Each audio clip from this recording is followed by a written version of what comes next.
المصطفى الأمجد المحمود الأحمد أعني أبا القاسم محمد.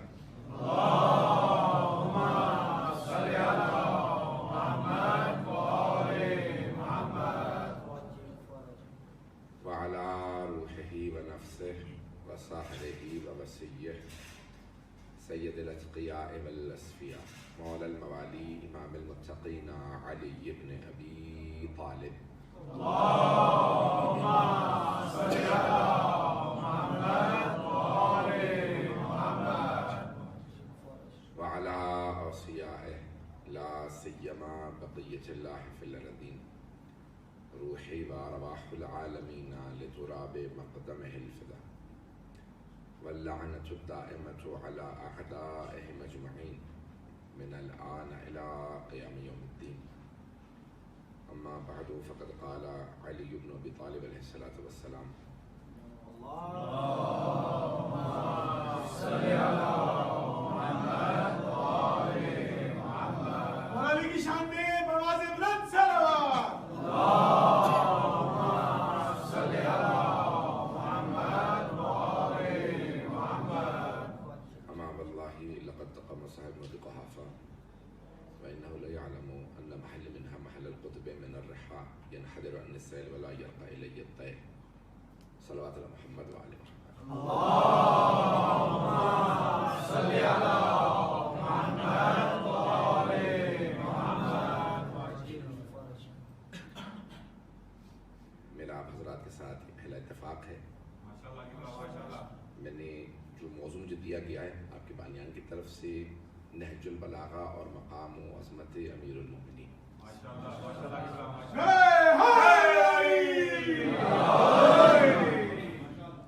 مسلسل ایک مہینے سے مجالس پڑھ کے گلا میرا تھوڑا زخمی حالت میں. آج رات کے آرام کے بعد تھوڑا بہتر ہو جائے گا. آرام نہیں کرتا تو اور زیادہ گلا خراب ہو جاتا ہے. مسلسل کل رات سے سفر میں 2-3 دن سے سونا نصیب نہیں ہوا. میں نے جو آج انتخاب کیا وہ خطبہ شقشقیہ خطبہ نمبر 3 ہے مولا کا نہج البلاغہ میں. اس کا انتخاب کیا ہے. سننا کر پسند فرمائیں. آواز سب کو سمجھ میں آ رہی ہے؟ مولا کی شان میں بواز بلند صلوات. اللهم صل على محمد وآل محمد. ہم آج موجود تھے لیکن برادران نے چاہا کہ تھوڑی سی تاخیر سے ہو. لیکن اگر کل سرے وقت آ جائیں تو ہم 8 بجے شروع کر دیں گے تاکہ پھر میں 1 گھنٹہ پورا بول سکوں. آج جتنا کر سکوں آپ کی خدمت میں مطالب کو پیش کروں گا. کسی بھی متکلم کے کلام سے اس کی عظمت کا اندازہ لگایا جا سکتا ہے. اور ابن ابی الحدید معتزلی جو اہل سنت کے بہت بڑے متکلم بھی ہیں, علم کلام کے ماہر بھی ہیں اور ادیب بھی ہیں, انہوں نے نہج البلاغہ پہ 20 جلدوں میں شرح لکھی. شرح نہج البلاغہ, تفسیر لکھی ہے نہج البلاغہ. وہ کہتے ہیں کہ جب بھی کوئی علی کے کلام کو پڑھے تو اسے یقین ہو جاتا ہے کہ تحت کلام الخالق و فوق کلام البشر, کہ صرف خالق کے کلام سے ماتحت ہے, باقی تمام مخلوقات کے کلام سے بالا تھا.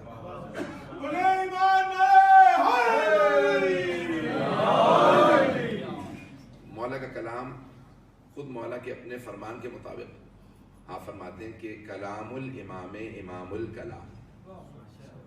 امام کا جو کلام ہوتا ہے وہ جتنے کلام ہوتے ہیں ان سب کا امام ہوتا ہے.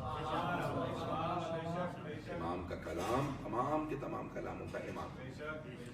جب آپ پڑھیں گے تو آپ کو اندازہ ہو جائے گا نہج البلاغہ واقع نہج البلاغہ. اب اس میں مولا اپنا تعارف کروا رہے ہیں اور یہ خطبہ خاص طور سے جیسے قرآن کے سوروں کے نام اسی طرح سے بہت سے خطبوں کے بھی نام. اس خطبے کا نام ہے شقشقیہ. جب شقشقیہ اس لیے کہا جاتا ہے جیسے اونٹ جب ہیجانی حالت میں آ جاتا ہے تو ایک مرتبہ جب اس کے منہ سے گوشت کا روسڑا باہر نکلتا ہے اسے شقشقہ کہا جاتا ہے. مولا نے خود اس خطبے کے آخر میں جب کسی نے بیچ میں روک دیا تو جناب عبداللہ ابن عباس نے کہا کہ مولا خطبہ جاری رکھیں, تو آپ نے فرمایا ہر چیز کا ایک موقع محل ہوتا ہے. یہ ایک شقشقہ تھا, ایک گلہ تھا جو میں نے کیا ہے. مولا فرما رہے ہیں ایک گلہ تھا میرے دل کے اندر جو میں نے کر دیا. بعض علماء نے یہاں تک لکھا کہ بعض خطبوں کے آخر میں مولا نے فرمایا کہ اگر مجھے کوئی نہ روکتا تو میں قیامت تک کے سارے حالات بتا دیتا.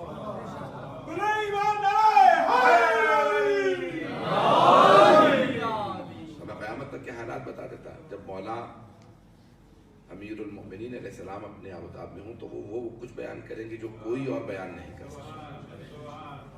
تو مولا نے اس خطبے کو شروع کیا ہے. وہ کہتے ہیں کہ اما واللہ لقد تقمصها ابن ابی قحافہ. عباس نے فلان لکھا ہے تاکہ اشارہ نہ ہو جس کی طرف اشارہ. یہاں پہ تو کوئی مسائل نہیں, اگر میں نام لے کے چلتا رہوں گا تو چلتا رہیں گا. جو تقیتاً تقیے کے ادوار تھے تو وہاں پہ نام نہیں لیا گیا.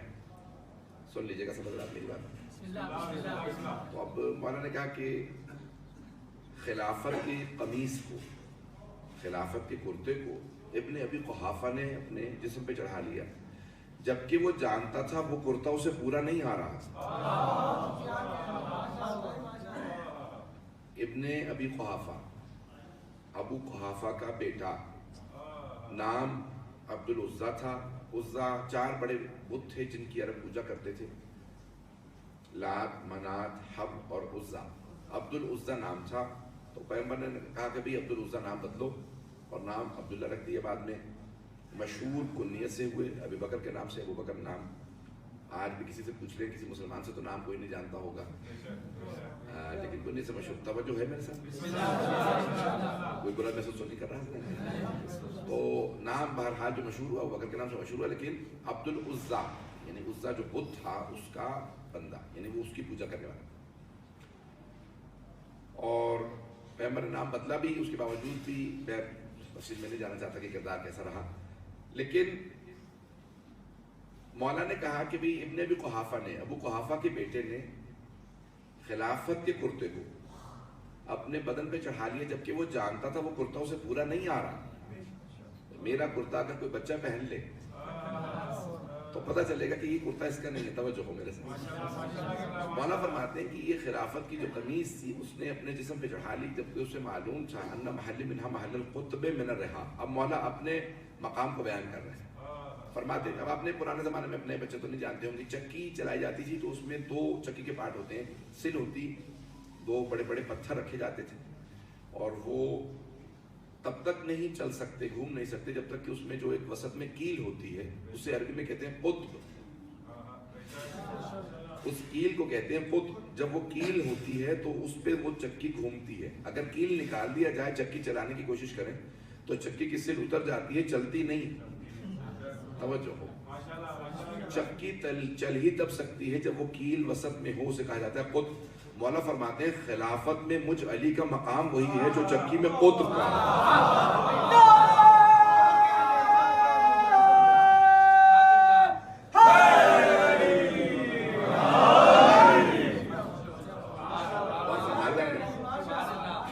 مولا فرماتے ہیں ان محل منہا محل القطب من الرحا. جیسے ایک رحا کہتے ہیں چکی کو, جیسے چکی کے اندر قطب کا مقام ہے کہ اس کے بغیر چکی چل نہیں سکتی. جب تک کہ وہ قطب موجود نہ ہو تب تک چکی چل نہیں سکتی. عزیزان گرامی, اب یہ القاب اسلام میں چرانے کی اجازت نہیں ہے, لیکن مسلمانوں کو القاب چرانے کی بہت عادت پڑ گئی ہے.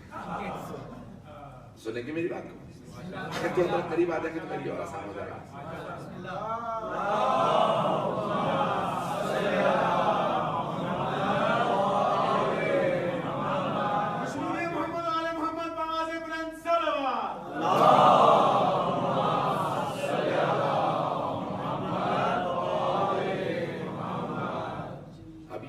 قطب جو ہے اگر آپ دیکھیں تو صوفیہ نے بہت زیادہ استعمال کیا ہے. غوث ہیں, قطب ہیں, ابدال ہیں, قلند, یہ سارے کے سارے القابات ہیں جو بہرحال کچھ تو بنائے ہوئے ہیں, کچھ چرا لیے گئے ہیں.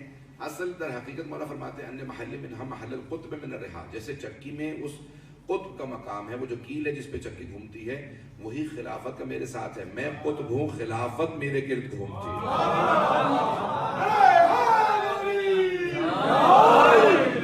کچھ ایسے ہیں جو خلافت کا طواف کرتے ہیں, اور کچھ ایسے ہیں جن کا خلافت طواف کرتے ہیں.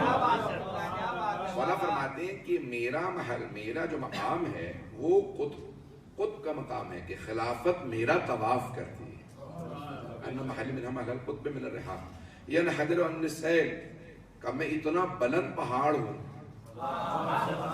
کہ جب پانی برستا ہے تو سیلاب ڈوبتا ہوا مجھ سے نیچے جاتا ہے، کبھی میری بلندی تک پانی پہنچ نہیں سکتا.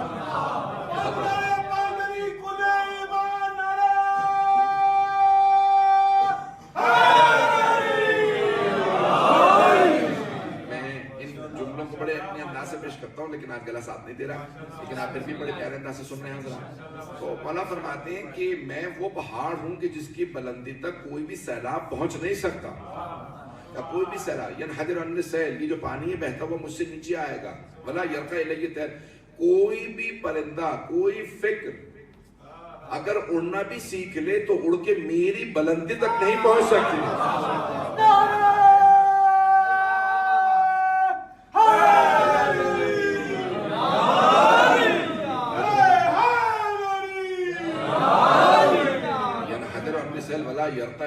کوئی بھی پرندہ جتنی بھی بلند پرواز کر لے وہ میری بلندی تک نہیں پہنچ سکتا. کوئی فکر کتنی بھی بلند ہو وہ میری بلندی کو نہیں پا سکتی، مجھے پہچان نہیں سکتی. یہ پیغمبر اسلام نے بھی فرمایا تھا. یہاں پہ جملہ پیش کر کے آگے بڑھوں گا کہ حبیب خدا نے فرمایا تھا کہ یا علی، اللہ کو کوئی نہیں پہچان سکا سوائے میرے اور آپ کے، مجھے بھی کوئی نہیں پہچان سکا سوائے اللہ کے اور آپ کے، اور یا علی آپ کو بھی کوئی نہیں پہچان سکا سوائے اللہ کے اور میرے آپ کے. جناب امیر کو بھی کوئی نہیں پہچان سکا سوائے اللہ کے اور رسول خدا کے. یہاں پہ ایک اور جملہ رو کے کہہ رہا ہوں کہ جناب سلمان فارسی سے کسی نے سوال کیا وہ کون بیٹھے ہیں؟ جناب سلمان فارسی نے فوراً اشارہ کر کہا وہ تو وہ ہے اور وہ ہے، اور یہ جو وسط میں بیٹھے انہیں میں نہیں پہچانتا. تو تیسرا کھڑا سن رہا تھا کہ جناب امیر سے متعلق جناب سلمان کے کہہ رہے ہیں. فوراً آیا کہ جا کے جناب رسالت میں آپ کو شکایت کی کہ میں نے خود اپنی آنکھوں سے دیکھا، کانوں سے سنا، سلمان نے علی کی طرف اشارہ کر کے کہا میں انہیں نہیں جانتا. سارا دن علی کے پاس بیٹھا رہتا اور کہتے میں علی کو نہیں جانتا. جناب سرور کائنات مسکرائے کہ ذرا سلمان کو بلاؤ. جناب سلمان فارسی آئے، کہا کہ سلمان اسے سمجھا دے. یہ نہیں کہا مجھے سمجھا دے کیونکہ پیغمبر تو جانتے ہیں. کہا سلمان اسے سمجھا دے. کیوں کہا کہ علی کو نہیں جانتا؟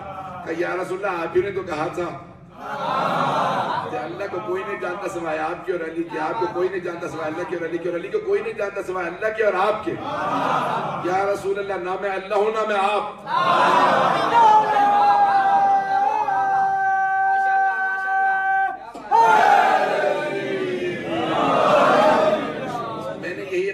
کیا ہے کہ میں علی کو نہیں پہچانتا. پیغمبر اسلام نے پھر اس سے کہا، اب سمجھ میں آیا سلمان نے کیا کہا تھا. کہ یا رسول اللہ یہ بات میرے ذہن میں نہیں تھی.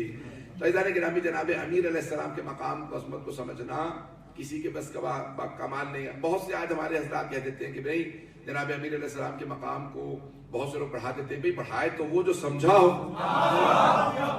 جو سمجھا ہی نہ ہو وہ مقام کو کیا پڑھائے.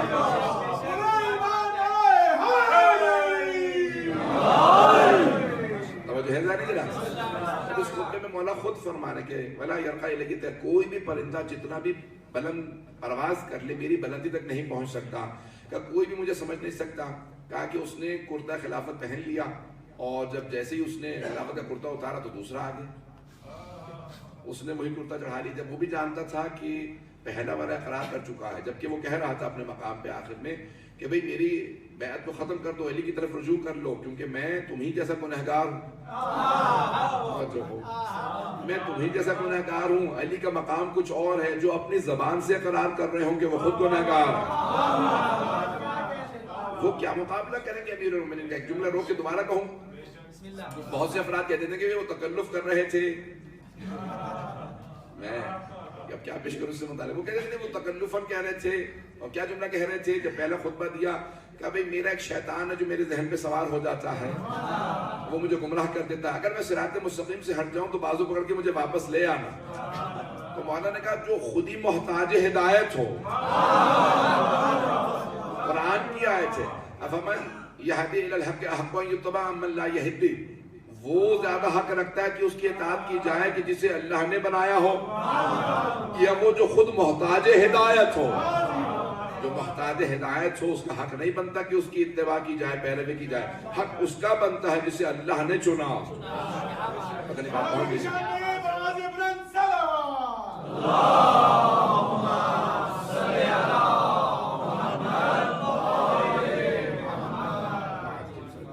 گرامی، اب یہاں پہ جملہ پیش کر رہا ہوں کہ جو ہمارے ہاں قانون ہے تمام کے تمام مسلمانوں میں کہ اقرار العقلاء علی انفسہم جائز و حجہ. اگر کوئی عقل مند آدمی یعنی شعور رکھنے والا، دیوانہ نہ ہو، دیوانے کا اقرار کافی نہیں ہے، لیکن اگر کوئی عقل رکھنے والا آدمی اقرار کر لے کسی بھی کام کا تو وہ جائز بھی ہے اور اس کے خلاف حجت بھی ہے. اگر کوئی آدمی کہتے میں عادل نہیں ہوں تو اس کے پیچھے نماز نہیں ہو سکتی. اگر کوئی آدمی کہتے میں نے چوری کی ہے 3 مرتبہ اقبال جرم کرے تو اس پہ سزا جاری کی جائے گی، حد جاری کی جائے گی. پتہ نہیں بات پہنچ رہی ہے نہیں پہنچ رہی. اقبال جرم کر لینا، اپنی زبان سے اقرار کرنا کہ میرا میں یہ ہوں، تو انسان کو کہا جاتا ہے یہ جائز بھی ہے اپنے متعلق اپنے خلاف اقرار کرنا، اور انسان کے خلاف حجت بھی ہے. میں بات پہنچا سکا یا نہیں پہنچا سکا بھائی؟ اب یہاں پہ شیعہ سنی سب افراد موجود ہیں، اس لیے بہت زیادہ اس کو پراکندا نہیں کروں گا بحث کو، صرف یہ بات جملہ پیش کر رہا ہوں کہ اگر کوئی آدمی اقرار کر لے کہ میں ایسا ہوں تو پھر اس کے خلاف وہ جائز بھی ہے، اس کے حق میں جائز بھی ہے اور اس کے خلاف حجت بھی ہے. اگر کوئی خود کہہ دے کہ مجھے شیطان گمراہ کر دیتا، یہ تکلف و تعارف نہیں ہے، ماننا پڑے گا یہ آدمی معصوم نہیں ہے. اور اگر ماننے والے خود بھی کہتے ہیں ہمارا عقیدہ بھی یہی ہے کہ یہ معصوم نہیں ہے، لیکن پھر بھی اعتراض سننے پہ راضی نہ ہو. توجہ ہو، اگر ہم اعتراض کرتے ہیں کہ اگر آپ خود بھی مانتے ہیں کہ معصوم نہیں تھے اور وہ خود بھی کہہ رہے تھے میں معصوم نہیں ہوں، تو اعتراض کرنے میں کیا حرج ہے؟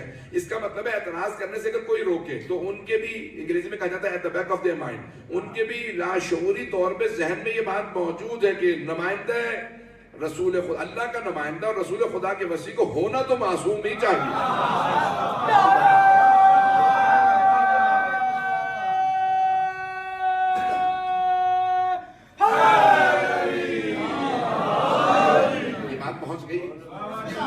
کی ضرورت تو نہیں ہے اس کے اندر. یعنی ہم اگر اعتراض کریں اور لوگ کہتے ہیں اعتراض نہ کرو، اس کا مطلب ہے کہ ان کے بھی ذہن میں یہ بات ہے کہ نمائندہ پروردگار اور وصی رسول خدا کو ہونا تو معصوم ہی چاہیے. لیکن اب کیا کریں اگر نمائندہ معصوم نہ ہو؟ تو عزیزان گرامی بہت کلی سا قاعدہ ہے، قانون ہے کہ جو جیسا فرد ہو ویسا ہی نائب کو ہونا چاہیے. کچھ ایسی صفات ہوں پتہ چلے یہ کس کا نائب ہے. جب اللہ کہہ رہا ہے انی جاعل فی الارض خلیفہ، میں اپنا زمین پہ خلیفہ نمائندہ بنا کے بھیج رہا ہوں، تو کچھ صفات بتائیں گی نا یہ اس کا نمائندہ.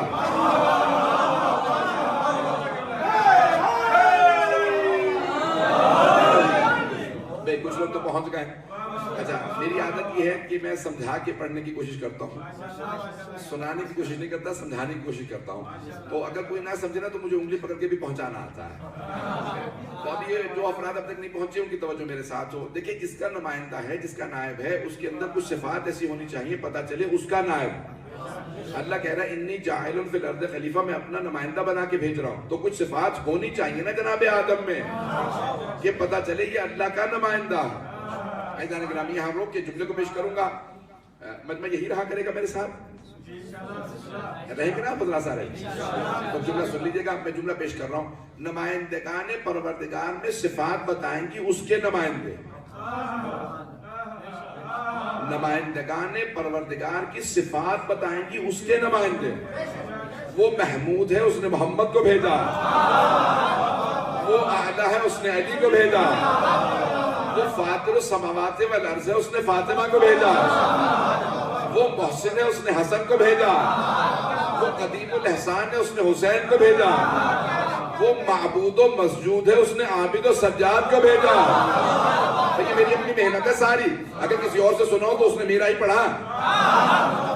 وہ معبود و مسجود ہے، اس نے عابد و سجاد کو بھیجا. وہ اصدق القائلین ہے، اس نے جعفر الصادق کو بھیجا. اسے غیظ و غضب پہ پورا قابو ہے، اس نے موسیٰ کاظم کو بھیجا.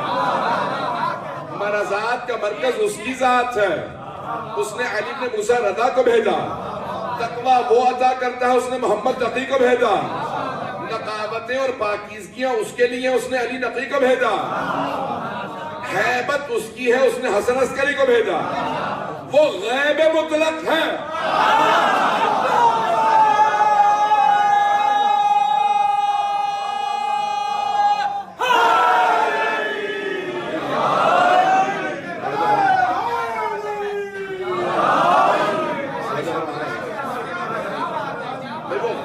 مطلق ہے. اس نے مہدی منتظر کو بھیجا. صفات بتائیں گی یہ اس کے نمائندے، کمالات بتائیں گے یہ اس کے نمائندے، اگر بات پہنچ رہی ہے۔ خزانہ گرامی، اب یہاں پہ مجھے پیش کرنا ہے کہ پروردگار نے جو نمائندگان بھیجے ان کی صفات کیسی ہیں۔ مولا یہاں پہ جو پیش کرنا ہے نہج بلاغہ کے اندر فرماتے ہیں کہ جب پہلے نے خلافت کو سنبھالا تو اسے کرتا پورا نہیں آ رہا تھا خلافت، لیکن اس نے جاتے جاتے اقرار کرتا رہا کہ علی کا مقام مجھ سے بہت زیادہ ہے، میں تو تمہیں جیسا گنہگار ہوں، لیکن پھر بھی وہ کرتا دوسرے کو دے گیا اور دوسرے نے بھی فوراً وہ کرتا چڑھا لیا۔ کتنا مولا کو اس بات پہ دکھ ہے کہ دیکھتے ہوئے جانتے ہوئے کہ یہ حقدار ہیں اس کے باوجود بھی ہم کو غصب کرتے رہے۔ تو مولا فرماتے ہیں دوسرے نے فوراً کرتا چڑھا لیا۔ 2 سال 3 مہینے 12 دن پہلے خلافت رہی اور دوسرا 10 سال 6 مہینے۔ میں مدت پہ بتا رہا ہوں ساتھ ساتھ۔ مولا فرماتے ہیں کہ پھر دوسرے نے خلافت کو سنبھال لیا۔ بس یار گرامی 3 طریقوں سے خلافتوں کا فیصلہ ہوا، پھر تیسرے کا شورا سے فیصلہ ہوا۔ مولا نے جو پیش کیا ہے میں پیش کر رہا ہوں۔ اجماع، پہلے خلافت اجماع سے، اجماع سب سمجھتے ہیں، انگریزی میں کہتے ہیں کنسنسس، جب سارے کے سارے ایک مسئلے پہ جمع ہو جائیں، اجماع کر لیں کہ بھی ہم نے فیصلہ کر لیا تو بھی اس کو کہتے ہیں اجماع، سب راضی ہیں ایک مسئلے پہ، توجہ ہے۔ دوسرا استخلاف، استخلاف کہتے ہیں کہ پہلے نے دوسرے کو اپوائنٹ کیا، ڈیزگنیٹ کیا، ڈیزگنیشن کے تھرو، اپوائنٹمنٹ کے تھرو اگر آئے تو اس کو کہتے ہیں استخلاف۔ بات واضح ہو رہی؟ اور تیسرے کا فیصلہ ہوا شورا کے ذریعے، کاؤنسل کے ذریعے، 6 رکنی شورا بنائی، دوسرے نے کہا ان میں سے ایک آدمی اپنے آپ کو جو جس پہ زیادہ راضی ہو جائے وہ خلیفہ ہو جائے گا، توجہ ہے۔ اب مجھے جلدی جواب پیش کرنا ہے، اشارہ کرتا جاؤں گا، میں آگے بڑھتا جاؤں گا۔ اعزاز گرامی، جو اللہ نے نمائندے بنائے ہیں، جو خلیفہ بنائے نا قرآن کی روح سے، وہ بھی 4 ہیں۔ بہت افراد پریشان ہیں، بڑے گھبرا کے سن رہے ہیں حضرات۔ خود امیر المومنین نے کہا نا رابع الخلفاء، میں 4تھا خلیفہ ہوں، میں 4تھا خلیفہ ہوں۔ مولا نے فرمایا میں 4تھا، انا رابع الخلفاء، میں 4تھا خلیفہ، پہلے خلیفہ، انی جاعل فی الارض خلیفہ آدم۔ اللہ نے قرآن میں فرمایا میں زمین پہ خلیفہ بنا کے بھیج رہا ہوں، اور کن سے کہا؟ تمام کے تمام فرشتوں سے کہا انی جاعل فی الارض خلیفہ، میں زمین پہ خلیفہ بنا رہا ہوں۔ تو کہا پہلے خلیفہ جناب آدم۔ جناب موسیٰ نے کہا پروردگارا اخلفنی فی اہلی، میری اہل کے اندر، میرے اہل خانہ میں، میرے اہل بیت میں میرا خلیفہ بنا دے۔ ہارون اخی، میرے بھائی ہارون کو۔ تو دوسرے خلیفہ قرآن کی روح سے جناب ہارون، اور قرآن کے اندر اللہ کہتا ہے یا داؤد انا جعلناک خلیفۃ فی الارض، اے داؤد ہم نے آپ کو پوری زمین پہ خلیفہ بنایا۔ تیسرے خلیفہ جناب داؤد، 4تھے خلیفہ علی بن ابی طالب۔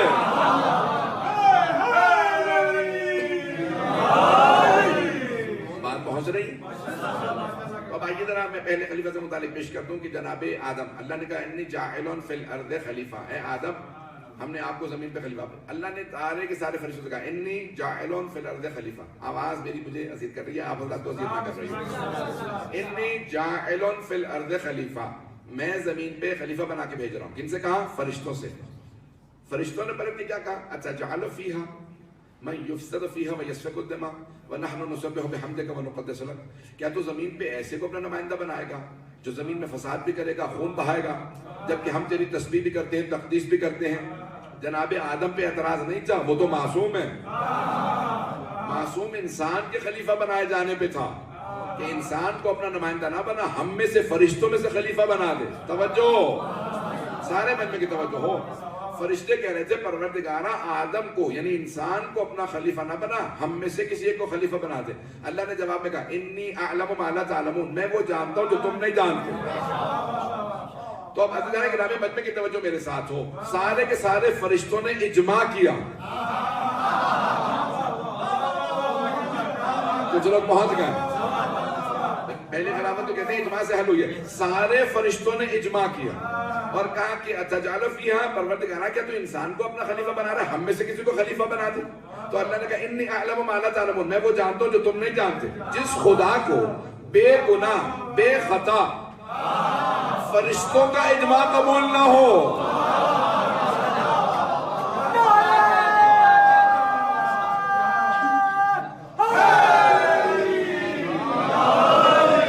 بات پہنچ رہی ہے جانے کے بعد، جس خدا کو بے خطا بے گناہ فرشتوں کا اجماع قبول نہ ہو، اور خدا کہے کہ نہیں خبردار مجھے مشورہ نہ دینا، میں بناؤں گا، خلیفہ بنانا میرا کام ہے، میں ہی ہمیشہ بناؤں گا۔ اللہ نے جب ہمیشہ خلیفہ اللہ نے بنایا ہے تو مسلمانوں کا خلیفہ مسلمان کیسے بنا سکتے ہیں؟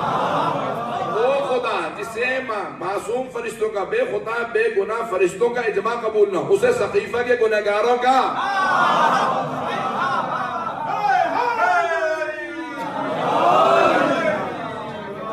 کیسے کسی اور کا اجماع قبول ہو سکتا ہے؟ تو اللہ نے کہا خبردار مجھے نہ بتانا، مجھ سے پوچھنا۔ اب بہت سے مسلمانوں کو جب ہم کہتے ہیں کہ بھئی اللہ نے سارے انبیاء کے اوصیاء اللہ نے بنائے، ایسا ہی ہے یا نہیں؟ تھوڑا سا سن لیجیے، پھر قرآن میں پیش کر دیتا ہوں۔ تمام انبیاء کے اوصیاء اللہ نے کہا میں بناؤں گا۔ آدم آپ کو میں نے بنا کے بھیجا تھا، آپ کا نمائندہ، آپ کے بعد آپ کا جو نائب ہوگا وہ ہے شیث۔ جناب آدم کے بیٹے شیث، حضرت شیث کا آپ کے بعد جو وسیع ہے وہ ہے شیث، نمائندہ میں بناؤں گا، وسیع میں منتخب کروں گا، آپ کا نائب میں، جانشین، چاہے امام کہیں چاہے خلیفہ، مفہوم ایک ہی ہے، یعنی جانشین۔ توجہ ہو، بھائی کہتے ہیں خلیفہ، ہم کہتے ہیں امام، لیکن مراد کیا ہوگی؟ جانشین رسول خدا۔ سارے انبیاء کے جانشین اللہ نے انتخاب کیے ہیں۔ جناب آدم کا جانشین اللہ نے انتخاب کیا، شیث میں بناؤں گا، شیث کے بعد جانشین میں بناؤں گا، جناب نوح کے سام میں بناؤں گا، جناب ابراہیم کے دونوں اسماعیل و اسحاق دونوں بیٹے جانشین میں بناؤں گا، جناب اسحاق کے جانشین جناب یعقوب کا اللہ نے کہا میں انتخاب کروں گا۔ اے اسحاق آپ کا، یعقوب کے بعد اے یعقوب آپ کا، یوسف، سب کے انبیاء کے سارے جانشین اللہ چنتا رہا۔ جناب زکریا کے جانشین جناب یحییٰ، توجہ ہو، جناب داؤد کے، سلیمان، سارے انبیاء کے اوصیاء جانشین اللہ نے چنے، تو پھر سرور کائنات کو امت پہ کیسے چھوڑ دے گا؟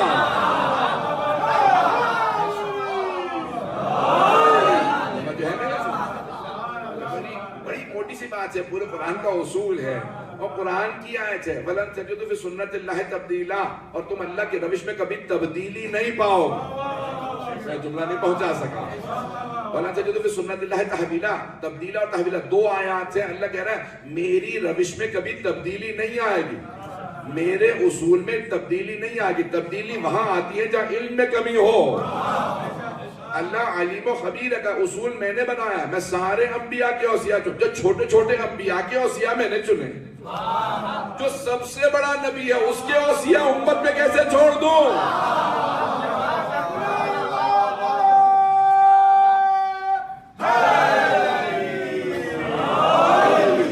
پہنچ رہی ہے جناب؟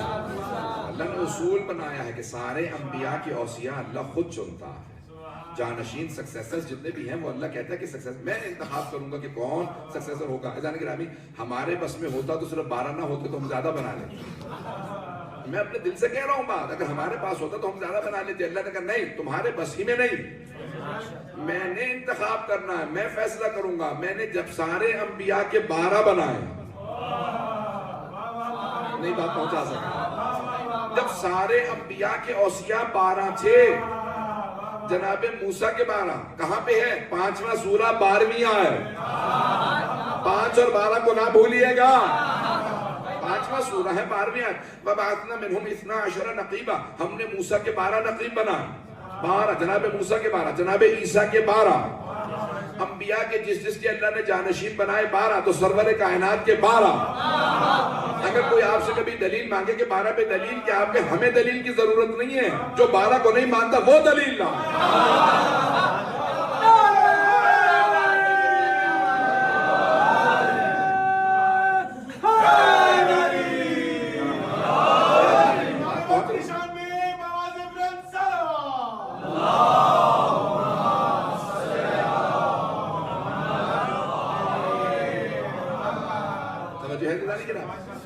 اور 12 پہ دلیل کی ضرورت نہیں، کیونکہ قرآن کا اصول ہے ہمیشہ 12۔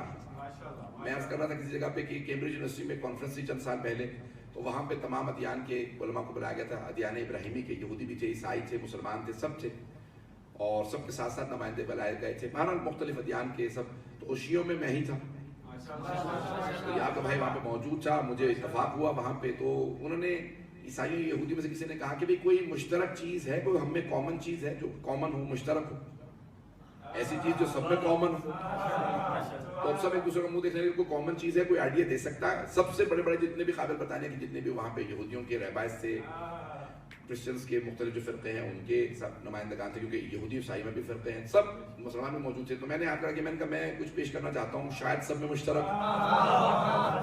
تو اب سب متوجہ ہوئے کہ یونیورسٹی کا پوری فیکلٹی موجود تھی, سارے کے سارے افراد موجود.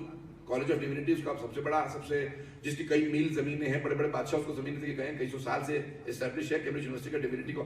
تو میں نے کہا بھائی 12 ایک ایسی چیز ہے جو میں سمجھتا ہوں سب میں کامن ہو. توجہ بھائی, آپ گھبرا کے سن رہے ہیں. تو میں نے ان سے کہا کہ بھائی 12 مجھے لگتا ہے کامن ہے. تو فوراً یہودیوں نے کہا اچھا آپ بھی 12 کو مانتے ہیں.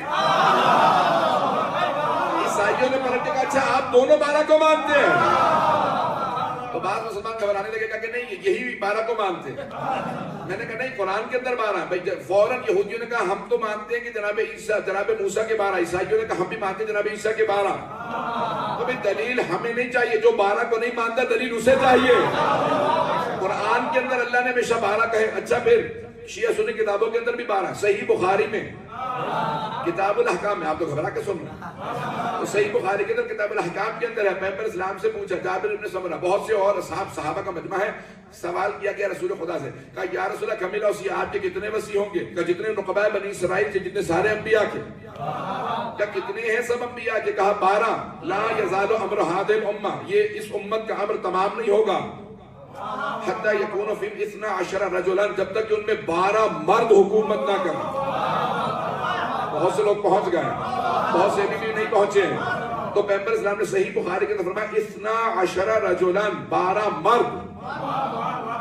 پھر بھی نہیں میں پہنچا سکا. 12 رجلا, 12 مرد, 12 رجل. لفظ آیا ہے صحیح بخاری میں 12 رجلا, 12 مرد, 12 رجل. اگر رجل سمجھنا ہو تو خیبر میں چلیں.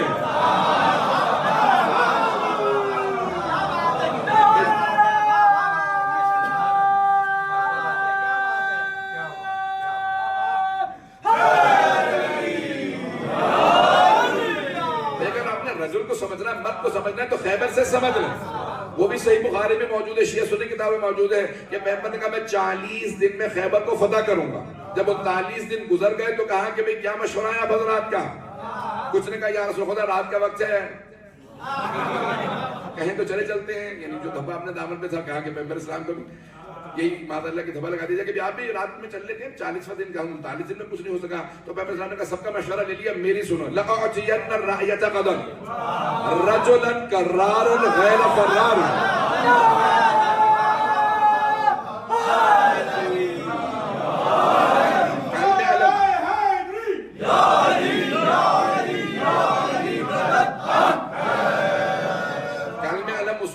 جو مرد ہوگا, کرار ہوگا, غیر فرار ہوگا.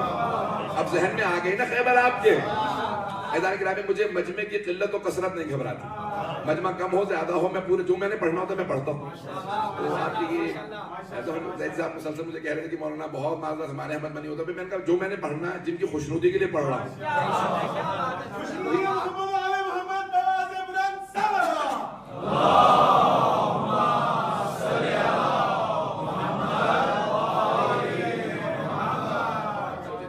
جو ہے اور وہاں پہ فرمایا پیغمبر اسلام نے کہ میرے بعد 12 مرد آئیں گے حکومت کریں گے. بخاری کے اندر بھی موجود ہے 12 مرد آئیں گے حکومت کریں گے. صحیح بخاری کے اندر موجود ہے. عزیزان گرامی, مرد سمجھنا ہو تو خیبر سے سمجھیں. پیغمبر اسلام نے پہلا سمجھا دیا, ابھی وہاں پہ دیکھ لو مرد کیسا ہوگا, باقی 11 ویسے ہی تلاش کر لیں. اور جو مرد ہو, کرار ہو, غیر فرار ہو. عزیزان گرامی, پیغمبر اسلام نے فرمایا 12 ہوں گے. صحیح مسلم میں 7 روایات. صحیح بخاری میں ایک ہے جس میں کہا 12 رجلا, 12 مرد. صحیح مسلم میں 7 روایات ہیں. ایک میں کہا 12 مرد, ایک میں کہا 12 امیر, ایک میں کہا 12 خلیفہ. کہا 12 ہی ہے. جن الفاظ سے دیکھے کہا 12 ہی ہے. ترمذی میں بھی کہا 12, جامع نسائی کے اندر بھی کہا 12, خود مسند احمد بن حنبل میں بھی کہا 12. ہر جگہ پہ 12 ہیں. اگر کوئی اور کچھ اور پیش کرتا ہے تو ادب دلیل وہ لائے. میں نے دوبارہ کہہ دیا ہے, دلیل اس کو ضرورت ہے جو 12 کے علاوہ کچھ اور پیش کرے. جو 12 کا ماننے والا اسے دلیل کی ضرورت نہیں ہے. تو قرآن میں, حدیث میں ہر جگہ پہ آیا. شیعہ سنی کتابوں میں پیغمبر فرماتے ہیں میرے بعد 12 ہوں گے. اور غدیر خم میں فرمایا اولہم علی و آخرہم مہدی. ان میں پہلے کا نام علی ہے, آخری کا نام مہدی ہے. تو اب حبیب خدا نے فرما دیا کہ اس خطبے کے اندر مولا فرما رہے ہیں, اس سب کے سب جانتے تھے, سب جانتے تھے کہ میرا مقام کیا ہے خلافت کے اندر. میں دوبارہ جملے کو دہرانا کیونکہ بہت سے لوگ تاخیر سے آئے ہیں کہ ان محل القطب من الرحا, جو ایک چکی کے اندر اس کیل کا جس پہ چکی گھوم رہی ہوتی ہے اسے قطب کہا جاتا ہے کہ میرا قطب کا مقام ہے ایک چکی کے اندر کہ اگر قطب نہ ہو تو چکی چل نہیں سکتی. میں خلافت میں وہی مقام رکھتا ہوں جو چکی کے اندر قطب رکھتا ہے کہ اس کے خلافت میرے گرد گھومتی ہے. یہاں تک کہ فرمایا گیا کہ جب اس سے خلاف ہو گیا ایک نے دوسرے کو خلیفہ بنا دیا تو اس مقام پہ بھی ایک ہی مسئلہ دوبارہ سر پیش تھا کہ اگر پہلا طریقہ صحیح تھا تو پھر طریقہ بدلا کیوں گیا؟ پتہ نہیں بات پہنچی نہیں پہنچی. اگر پہلا طریقہ صحیح تھا پھر دوبارہ طریقہ بدل کیوں دیا گیا؟ کہ نہیں اب جیسے بھی ہوا اب یہی اس اخلافی کے ذریعے سے. یہاں تک کہ سوال کیا گیا کہ بھئی آپ بھی اپنے بعد کسی کو نمائندہ بنا دیجئے. دوسرے خلیفہ سے کہا کہ نہیں میں کسی کو نہیں بناؤں گا, میں شورا بناؤں گا. کہا کیوں؟ پہلے خلیفہ نے آپ کو بنایا تھا. تو انہوں نے کہا کہ نہیں رسول خدا نے کسی کو اپنے بعد نہیں بنایا تھا. یعنی وہ اقرار کرنا کہ پہلے کو رسول خدا نے نہیں بنایا. پتہ نہیں بات پہنچی یا نہیں پہنچی کہ پہلے کو رسول خدا نے نہیں بنایا ہے, وہ تو لوگوں نے بنایا. عزیزان گرامی جسے لوگ بناتے ہیں نا وہ ہمیشہ لوگوں کی طرف دیکھتا ہے. انہوں نے بنایا ایسا نہ یہ اتار دیں تو انہیں کو خوش کیا جائے. اور جسے خدا بنا تھا وہ ہمیشہ خدا کو دیکھتا کہ مجھے اس کی خوشنودی کے لیے ہر کام کو انجام دینا. اب سمجھ میں آ رہا ہے مولا کیوں تمام کاموں پہ سمجھوتا نہیں کرتے تھے. پتہ نہیں بات پہنچی ہے نہیں پہنچی. امیر المومنین کہیں سمجھوتا نہیں کرتے تھے, کسی حق پہ آپ نے سمجھوتا نہیں کیا. اب کیا ہوا کہ تیسرا مرحلہ آ گیا, وہاں شورا بن گئے. شورا کے اندر 6 افراد ہیں, عبد الرحمن بن عوف, سعد بن وقاص, طلحہ, زبیر, عثمان اور علی. یہ 6 افراد. کس نے شورا بنائی؟ دوسرے نے شورا بنائی. اور اس کے بعد پھر کہا کہ یہ 6 افراد میں سے 3 افراد جس پہ متفق ہو جائیں وہ خلیفہ, اور اگر 3 مخالفت کرے تو پھر اس طرف خلافت جائے گی جہاں عبد الرحمن ابن عوف ووٹ دے دے.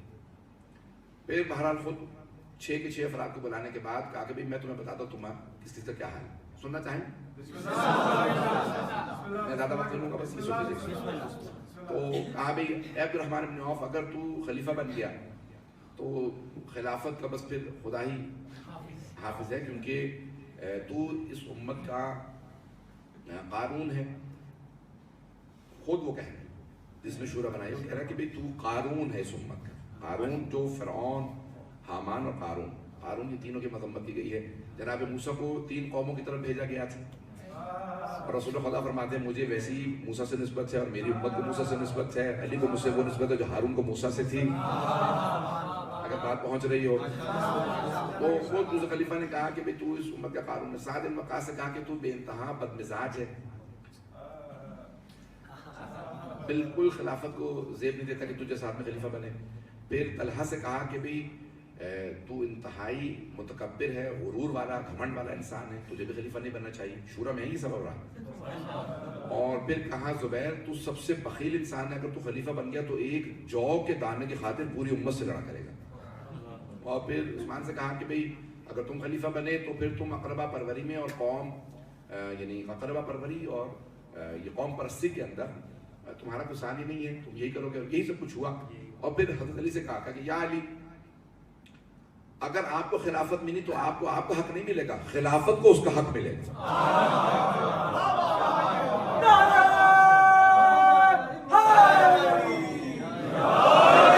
بات پہنچ رہی ہے یعنی جس میں کچھ شورا بنائے گا کہ یا علی اگر آپ کو خلافت مل گئی تو آپ کو آپ کا حق نہیں ملے گا, خلافت کو اس کا حق ملے گا. یا علی آپ میں تمام خوبیاں, بس ایک آپ کے اندر برائی ہے. یہ کون کہہ رہے ہیں؟ دوسرے خلیفہ. کہا آپ میں ایک برائی ہے. کیا برائی ہے؟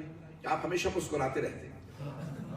پتہ نہیں بات پہنچتی نہیں, کیونکہ خود جو کوئی انسان جس کا اچھا مزاج نہ ہو اس سے دوسرے کا اچھا مزاج برداشت نہیں ہوتا.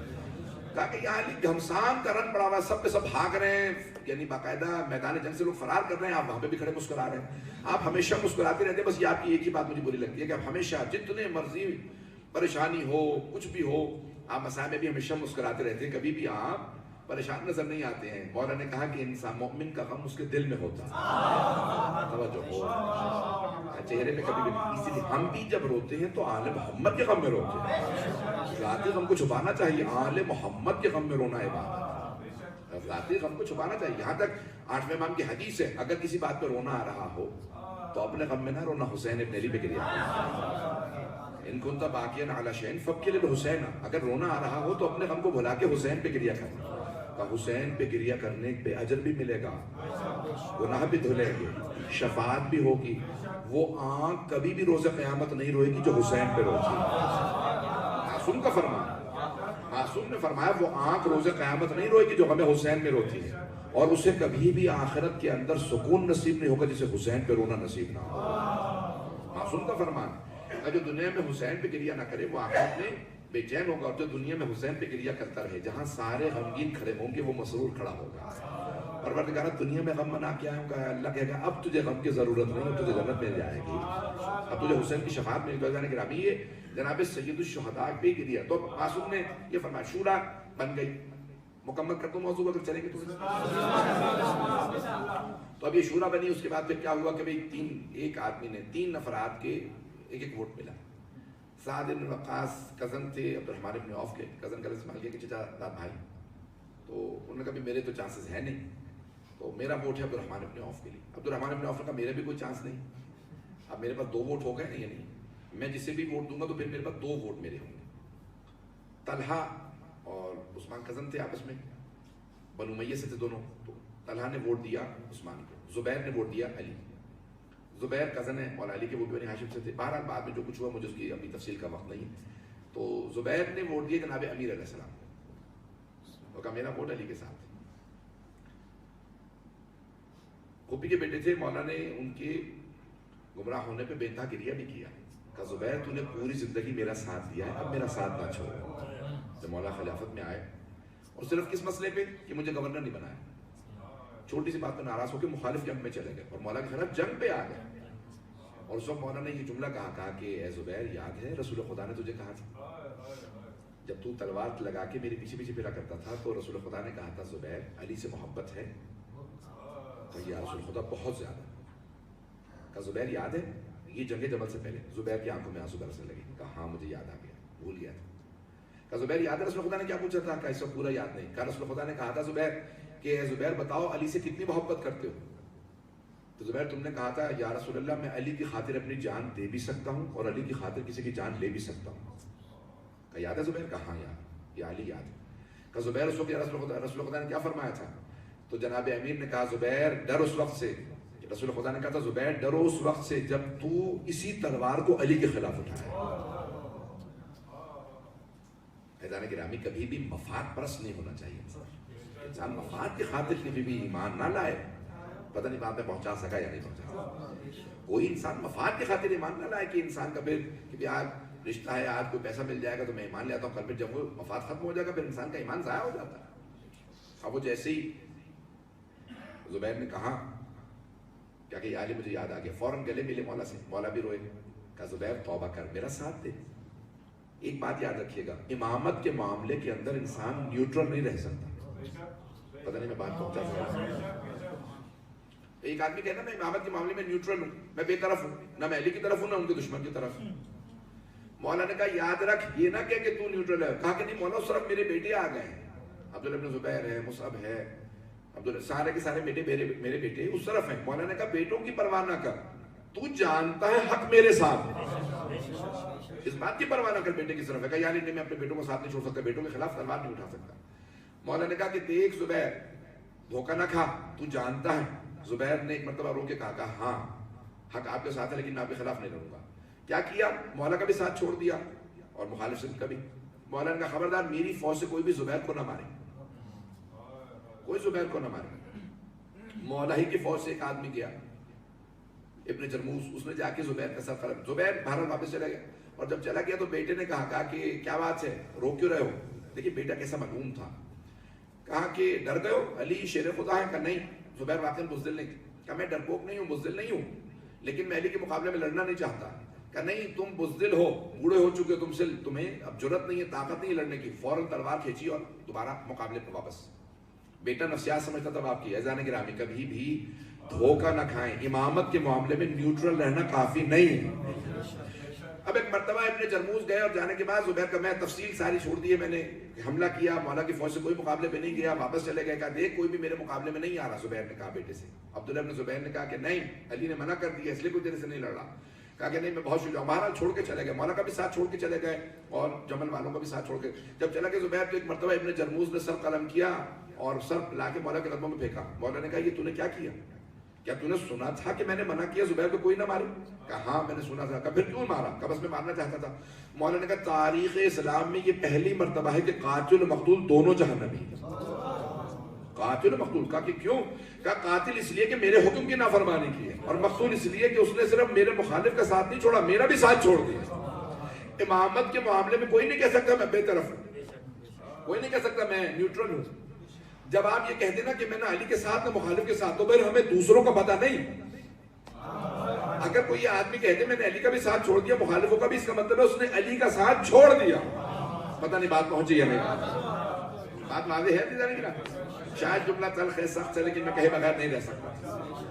تو عزیزان گرامی یہ جملہ مجھے پہنچانا بہت ضروری تھا کہ بھئی بات واضح ہونی چاہیے کہ کبھی بھی ایسا تاریخ میں دیکھیں جب آپ کنفیوز ہو جائیں کہ اس نے حضرت علی کا ساتھ چھوڑا لیکن مخالف کا بھی ساتھ چھوڑا. بس ہمارے لیے یہ ضروری ہے جاننا کہ اس نے حضرت علی کا ساتھ چھوڑ دیا, مولا کا ساتھ دینا ضروری ہے. عزیزان گرامی اب کیا ہوا کہ شورا کے اندر فوراً معاملہ پیش کیا. عبد الرحمن بن عوف نے کہا میرے پاس دو, سب کے ذہنوں میں ہے شورا, میں بھی پیش کر رہا تھا. تو اب طلحہ کا ووٹ عثمان کے ساتھ, زبیر کا علی کے ساتھ, اور سعد بن ابی وقاص کا ووٹ جو ہے عبد الرحمن بن عوف کے ساتھ. عبد الرحمن بن عوف نے فوراً حضرت علی علیہ السلام سے کہا کہ میرے پاس دو ووٹ ہیں, دو ووٹ آپ کی, آپ کے پاس 4 ووٹ ہو جائیں گے, آپ خلیفہ بن جائیں گے. کیسے بھئی؟ آپ کا اپنا ووٹ زبیر کا, میرے پاس سعد بن وقاص کا, اور میرا اپنا عبد الرحمن بن عوف نے کہا. تو 4 ووٹ آپ کے پاس ہو جائیں گے. میری شرط یہ ہے کہ آپ قرآن سے فیصلہ کریں گے, سیرت النبی سے, سنت النبوی پہ, اور سیرت شیخین. مولانا نے کہا جہاں تک قرآن کا تعلق ہے تو تم مجھ سے قرآن سیکھو,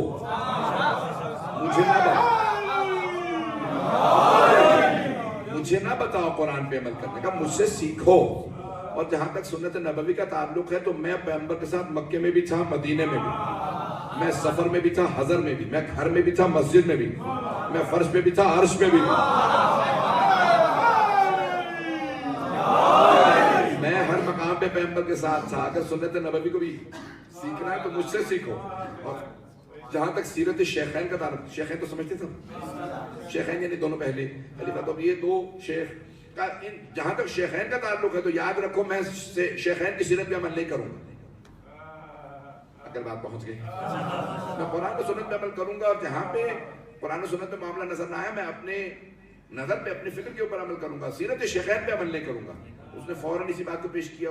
عثمان سے کہا کہ آپ کو قبول ہے؟ کہا مجھے قبول ہے, میں قرآن سنت اور سیرت شیخین پہ عمل کروں گا. پھر دوبارہ اس نے پیش کیا, یا علی ابھی بھی سوچ لیجیے. مولانا نے کہا تو مجھے نہ سکھا, علی جو کچھ کہتا ہے سوچ سمجھ کے کہتا, کہ جو میں نے کہہ دیا وہی میرا فیصلہ. پھر دوبارہ کہا عثمان سے, پھر کہا کہ عثمان قبول ہے آپ کو؟ کہا مجھے قبول ہے. پھر کہا یا علی پھر سوچ لیجیے. کہا میں جو کہہ چکا ہوں وہ کہہ چکا ہوں, میں سیرت شیخین پہ عمل نہیں کروں گا. پھر تیسری دفعہ دوبارہ کہا عثمان سے, کہا کہ میں نے بیعت کر لی ہے, فیصلہ ہو گیا. ایسا کہ نامی شورا کا معاملہ ختم ہوا. جیسی مولا باہر آئے, کئی دن گزر چکے تھے, بس تھوڑا تھوڑا وقفہ آتا تھا بیچ میں. جیسے باہر آئے جناب عبداللہ ابن عباس نے سوال کیا, یا علی آپ شورا سے راضی تھے؟ یہ شورا کسی اور نے بنائی تھی, آپ راضی تھے؟ مولانا نے کہا راضی نہیں تھا. کہا اگر راضی نہیں تھے پھر گئے کیوں؟ توجہ ہو. یا علی آپ شورا سے راضی تھے؟ کہا شورا سے راضی نہیں تھا. کہا اگر راضی نہیں تھے گئے کیوں؟ کہا جس نے شورا بنائی تھی اسے جھوٹا ثابت کرنا.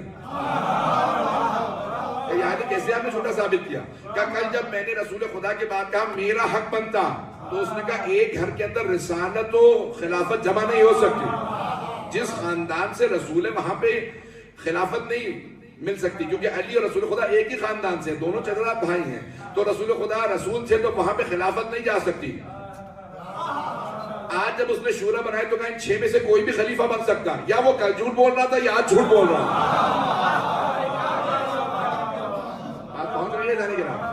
کہا میں چاہتا تھا تاریخ میں لکھا جائے علی شورا میں گئے اور جا کے بتایا کہ دیکھو حق میرا بنتا. کل بھی میں نے کہا تھا, آج بھی میں نے کہا. پتہ نہیں بات پہنچی یا نہیں پہنچی. جانے کے نام بڑی باریکیاں ہیں. تاریخ میں بے انتہا ظلم کیا گیا امیر المومنین پہ. میں نے جتنا وقت مجھے کہا گیا تو زیادہ لے لیا. میں مختصر کرنا چاہتا ہوں. کل میں انشاءاللہ شام کے مسائل کو پیش کروں گا. اول سفر ہے, انشاءاللہ کل پیش کروں گا. آج ایک بی بی ہے جن کی مسائل کو میں بڑی عقیدت سے پیش کرتا ہوں ہمیشہ. یہ بڑی مظلومہ بی بی ہے. اس بی بی کا نام ہے رباب, جناب رباب سلام علیہ. بڑی مظلومہ بی بی ہے. جب شب عاشور تھی تو جناب رباب ہاتھوں میں جناب علیہ السلام کو لیے تھی اور بار بار کہتی تھی میرے لال میں خاندان اہل بیت سے نہیں ہوں بیٹا، میں باہر سے بیاہ کے آئی ہوں، میں سیدہ کی بیٹی نہیں ہوں، میں امیر المومنین کی بیٹی نہیں ہوں، میں رسول خدا کی نسل سے نہیں ہوں، میں باہر سے بیاہ کے آئی ہوں، میرے لال بس میرے دودھ کی آبرو رکھ لے، میرے لخت جگر کل ہر ماں اپنے بیٹے کو تیار کر کے میدان میں بھیجے گی، لیکن اے علی اصغر آپ بہت کم سن ہیں، آپ کے بابا آپ کو ہاتھوں پہ اٹھا کے لے کے جائیں گے، بس بیٹا کوئی بھی جب دیکھے تو یہ کہے کہ ہاں رباب نے اچھا پالا تھا۔ بس میرے ساتھ توجہ رکھیے گا، جناب رباب کے مسائل میں پیش کر رہا ہوں کہ جناب میں کہوں کہ یہ کیسے کربلا میں آنے والے تھے، انہوں نے ایسے بچے کو تیر مارا جس بچے کو یہ بھی معلوم نہیں تھا تیر کھا کے روتے ہیں یا مسکراتے ہیں، جس بچے کو یہ معلوم نہیں میں نے تیر کھا کے مسکرانا ہے یا رونا ہے، اتنے چھوٹے بچے کو بھی تیر مارا جاتا ہے، اور کیسا تیر مارا گیا، سے شعبہ تیر مارا گیا، لہو ثلاث و شعاب، جس کے 3 منہ تھے اس تیر کی، گھوڑوں کو جو تیر مارا جاتا تھا وہ تیر بچے کو مارا گیا۔ جانے کے نام 11 محرم کا دن نکلا ہے، شام غریبہ میں بیویوں نے لاشوں کو نہیں دیکھا تھا، لیکن جیسے 11 محرم کا دن نکلا تو مورخین کہتے ہیں، مقتل میں الفاظ ہیں کہ جیسے ایک ٹوٹی ہوئی تسبیح کے دانے بکھر جاتے ہیں، اہل بیت کی بیویاں میدان کربلا میں ایسے بکھر گئی جیسے ٹوٹی ہوئی تسبیح کے دانے بکھر جاتے ہیں۔ کوئی بیوی کسی لاشے پہ چلی گئی، کوئی کسی لاشے پہ، کوئی بار بار آواز دے رہی تھی ہائے میرا علی اکبر، کوئی بیوی کہتی تھی ہائے میرا قاسم، ایک بیوی بار بار کہتی تھی ہائے میرا بھائی عباس، لیکن 2 بیویاں کسی لاشے پہ نہیں گئی، وہ صرف امام حسین کے لاشے پہ آئی، ایک جناب زینب کبریٰ ہے، دوسری جناب رباب۔ جناب زینب کے مسائل کسی اور موقع پہ انشاءاللہ آج جناب رباب کے سن لیں، اگر دیکھ سکے تو دیکھیے گا، میری طرف نہیں تو آنکھیں بند کر کے تصور ضرور کیجیے گا۔ مقتل میں الفاظ یہ ہیں جب جناب رباب آئی نا، کسی لاشے پہ نہیں گئی سوائے امام حسین کے لاشے پہ، کسی لاشے پہ نہیں گئی جناب رباب۔ جب آئی مولا حسین کے لاشے پہ تو ایک مرتبہ آنے کے بعد جملہ کہا اے میرے آقا حسین، اے میرے مولا حسین، اے میرے سرتاج حسین، میرے ہاتھ پس گردن بندھے ہوئے ہیں، اگر ہاتھ کھلے ہوئے ہوتے میں اپنے ہاتھوں سے آپ کے لاشے پہ سایہ کرتے، اگر میرے سر پہ چادر ہوتی میں اپنی چادر کا آپ کو کفن دے دیتی، میرے مولا میں جانتی ہوں آپ کو شہادت سے پہلے پانی نہیں پلایا گیا، مولا میں وعدہ کر کے جا رہی ہوں جب تک زندہ رہوں گی کبھی ٹھنڈا پانی نہیں پیوں گی، اے میرے سرتاج میں آپ کے لاشے کو تپتی ریت میں چھوڑ کے جا رہی ہوں، دھوپ میں چھوڑ کے جا رہی ہوں، وعدہ کرتی ہوں جب تک زندہ رہوں گی کبھی سائے میں نہیں بیٹھوں۔ مولا میرے پاس آپ کی 2 نشانیاں تھیں، ایک علی اصغر دوسرے سکینہ، مولا میں نے اپنا علی اصغر آپ پہ قربان کر دیا، جب موقع ملا میں اپنی سکینہ بھی آپ پہ قربان کر دوں گی۔ اجرکم اللہ، اجرکم اللہ۔ بھائی آپ جب روتے ہیں تو آپ کو کوئی تعزیانے تو نہیں مان رہا، جب آپ روتے ہیں آپ کو کوئی تماچے تو نہیں مانتا۔ اجرکم اللہ، اجرکم اللہ۔ میرا آپ سے وعدہ ہر آنکھ میں آنسو ہوگا، ہر آنکھ میں آنسو ہوگا۔ چلیں گے اگر دیکھ سکے تو چلیے گا میرے ساتھ۔ ایک مرتبہ کربلا سے بی بی رباب چلی، کوفے گئی، کوفے سے شام گئی، شام میں رہائی مل گئی، جب رہائی ملی نا تو بیویوں کو رونے کی اجازت مل گئی، جب رونے کی اجازت ملی کوئی مصائب پڑھنے والا نہیں تھا، ایک بیوی آواز دیتی تھی واہ حسینہ، ساری بیویاں رونے لگتی تھی، جیسے خاموش ہوتی دوسری بیوی آواز دیتی واہ عباسہ، پھر کوئی بیوی کہتی واہ قاسمہ، واہ علی اکبرہ، واہ علی اصغر، بس میں جانے کے نامی بیویاں بیٹھی گریا کر رہی ہیں، اتنے میں تبرکات واپس آنے لگے، وہ ملعون تبرکات لوٹ کے لے گئے تھے، اگر دیکھ سکے میٹر دیکھیے گا، 2 چھوٹی چھوٹی بالیاں آئیں، تبرکات میں 2 چھوٹی چھوٹی بالیاں آئیں، جیسی جناب رباب نے بالیوں کو دیکھا بیوی تڑپ کے رونے لگی، میرا دل کہتا ہے یہی کہا ہوگا جناب رباب نے جو بالیوں کو لے کے آیا تھا یہ بالیاں واپس لے جا، جس بیوی کی بالیاں تھی وہ اب نہیں رہی، بس بھئی سارے میں نے مسائب چھوڑ دیئے، اتنے میں شہداء کے سر واپس آنے لگے. جب شہداء کے سر واپس آ رہے تھے نا، پہلا جو سر آیا بڑا ننھا سا سر تھا، بڑا چھوٹا سا سر تھا. جناب رباب نے برقعے کا دامن پھیلایا کہ اللہ علی اصغر کا سر مجھے دے دو. جناب علی اصغر کا سر لیتی جناب رباب نے ایک سوال کیا، بیٹا علی اصغر اب مثلوں کا تنہر، بیٹا کہ تجھ جیسے بچوں کو بھی نہر کیا جاتا ہے، بیٹا اونٹوں کو نہر کیا جاتا ہے، بیٹا یہ تجھے کس نے اس طرح سے تیر مارا ہے؟ میں نے سارے مصائب چھوڑ دیے، بس میں بیویوں کو رہائی ملی.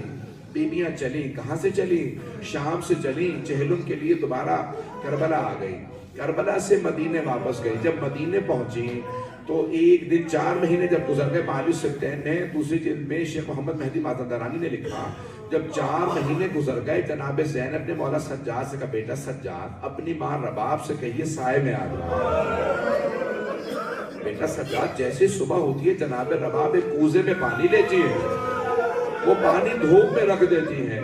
وہ جب پانی گرم ہو جاتا ہے وہی پانی پیتی رہتی ہیں، خود بھی دھوپ میں بیٹھی رہتی ہیں. ایک ہاتھ سر پہ رکھتی ہیں، کہتی ہیں واہ حجابا، دوسرا ہاتھ سینے میں مارتی ہیں، کہتی ہیں واہ حسینہ. ایک مرتبہ مولا سجاد، آخری جملے سن لیجیے، مولا سجاد اٹھے آئے جناب رباب کے پاس، کہا مادر گرامی آپ کا بیٹا آپ سے درخواست کرتا ہے سائے میں آ جائیے.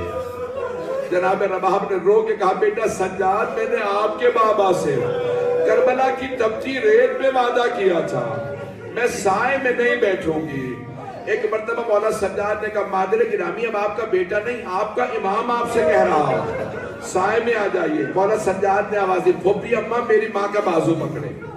ایک بازو جناب زینب نے پکڑا، دوسرا بازو جناب سید سجاد نے جناب رباب کو زمین سے بلند کیا. جیسے زمین سے اٹھایا جناب رباب نے دونوں ہاتھ بلند کیے، دونوں ہاتھ اٹھا کے کہا پروردگارا میرے وعدے کی لاج رکھ لے، میں نے تیرے حسین سے وعدہ کیا تھا میں سائے میں نہیں جاؤں گی. ایک مرتبہ مولا سجاد نے کہا پھوپھی اماں میری ماں کو لٹا دے، ان کی روح پرواز کر گئی. الا لعنت اللہ علی القوم الظالمین وسيعلم الذين ظلموا أي منقلب ينقلبون. میں جتنا مختصر کر سکتا تھا میں نے مسائل کو مختصر کر دیا. ہاتھوں کو بلند کیجئے گا، صرف ایک واسطہ دوں، پروردگارا.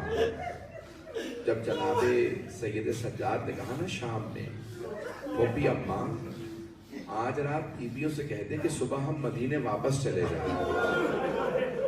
بیویاں تیار رہیں. جیسی صبح نمودار ہوئی امام سجاد نے پوچھا پھوپھی اماں بیویاں تیار ہیں؟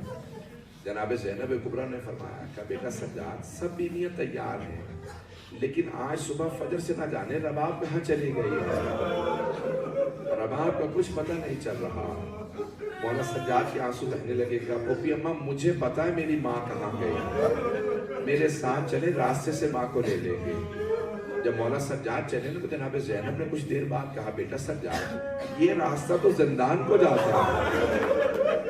اب پھوپھی اماں میری ماں زندان کی قبر سے ودا کرنے گئی. علماء فرماتے ہیں جیسے ایک ماں بچے سے لپٹ کے روتی ہے ویسے جناب رباب قبر سے لپٹی ہوئی اور رو رو کے کہہ رہی تھی سکینہ اٹھو ہم مدینے واپس جا رہے ہیں. سکینہ آپ کو سب سے زیادہ شوق تھا مدینے واپس جانے کا، بیٹی اٹھو ہم مدینے جا رہے ہیں. پروردگارا واسطہ اس ماں کی عظمتوں کا، امام زمانہ کے ظہور میں تعجیل فرما، دشمنان اہل بیت کو نیست و نابود فرما، داعش و طالبان کو آل سعود کو غارت فرما، مومنین کی حفاظت فرما. پروردگارہ جو ہاتھ بلند ہیں کسی بھی مومن و مومنہ کو رد نہ فرما. پروردگارہ ہم سب کی عاقبت بخیر فرما. پروردگارہ امام زمانہ کا ظہور دیکھنا نصیب فرما. جناب رباب کی اجڑی گود کا واسطہ جتنے مومنین و مومنات بے اولاد ہیں سب کو اولاد عنایت فرما. مقروضوں کے قرضے ادا فرما. پریشان حالوں کی پریشانیاں دور فرما. حج و زیارات کی تمنا رکھنے والوں کو حج و زیارات نصیب فرما. ہمارے جتنے بھی مقامات مقدسہ ہیں سب کی حفاظت فرما. پروردگارہ شام کے روزوں کی حفاظت فرما، عراق کے روزوں کی حفاظت فرما، جنت البقیع جنت معلیٰ دوبارہ تعمیر ہوتا دیکھنا نصیب فرما، اس ماں باپ کو ترقی عنایت فرما، خدمت کرنے والوں کی توفیقات میں اضافہ فرما۔